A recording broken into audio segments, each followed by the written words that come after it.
接受这样一个部分。但是老一辈的在跟我往前再追到所谓的日据初期清末的这个阶段里面，他跟我讲，这是我们村落宋江镇的前身有所谓的枪队。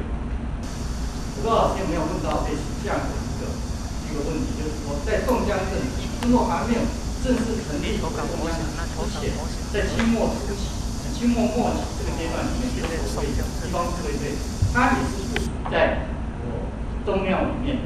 寺庙里面的一个团体。那它所谓的枪队，这个枪，我问出来的一个结果是实际的一个枪，是现在所谓有这种射击能力的这个枪，老射枪。对，是有这样的。那么有没有类似问到像这样的一个祈祷访谈的一个结果？我田野调查这个部分，因为我是在做这样的一个求证，这是第一个问题要请教老师的。那么第二个问题里面呢，我刚讲到有这个家将不是官将里面有所谓的先辈。那么我要所了解是宋将军有没有类似这样的一个问题？那么事实上我村落的一个宋将军来自于咖喱本寮番子寮的一个师傅的一个传承师傅的一个传承。那么1年前之前我帮他做了一些某方面的一个资料的一个结果，他有做了将近7代的宋江镇，也就是说那个村落里面番子寮里面把它寮里面，它有将近200年的一个宋江镇的一个历史。有一位老先生叫林玉章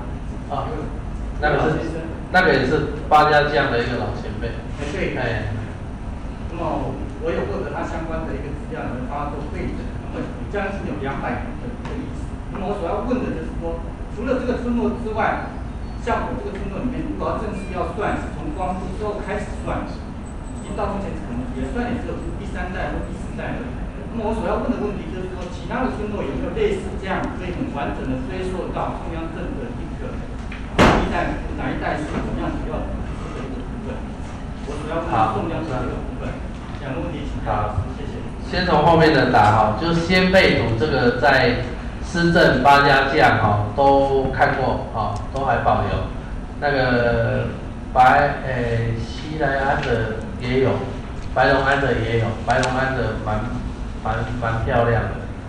但是它不是放在庙，它是放在那个现在的负责人传到这一代负责人因为你一定是像中间这一个一直传下来，所有的东西都是交给中间这一个直接的负责人然后他去负责所以你关键是要找到这个人那个宋江镇我还没看到真正的先辈图所以依照这个来看，他应该也有，因为宋江镇也是有吃会嘛，对不对？因为他们都每年一定要吃会嘛，因为吃会它就是一个延续每年凝聚感情的一个很重要的方式。那这个他既然呢有排这个辈应该是会有先辈图这个那你所讲的林玉章我要提醒一下，因为有很多人去跟林玉章做田调，但是出来呢每一个人都不一样，你懂不懂？所以我们一定要特别注意，田野调查里面有一些怪怪的老人，懂不懂？你要注意，他是见人说人话见你说你，见他说他，所以你除了听他说，更重要是请他拿资料甚至呢他们都葬在哪里也可以不然呢很简单，他都跟你讲说我家3代都是这个宋江镇的教头就是那个这个教头，没关系，请你去申请你家的日据时期的户籍誊本。各位要注意我们也是要感谢日本政府在1907年建立完整的户籍制度我在做嘉义市制的时候就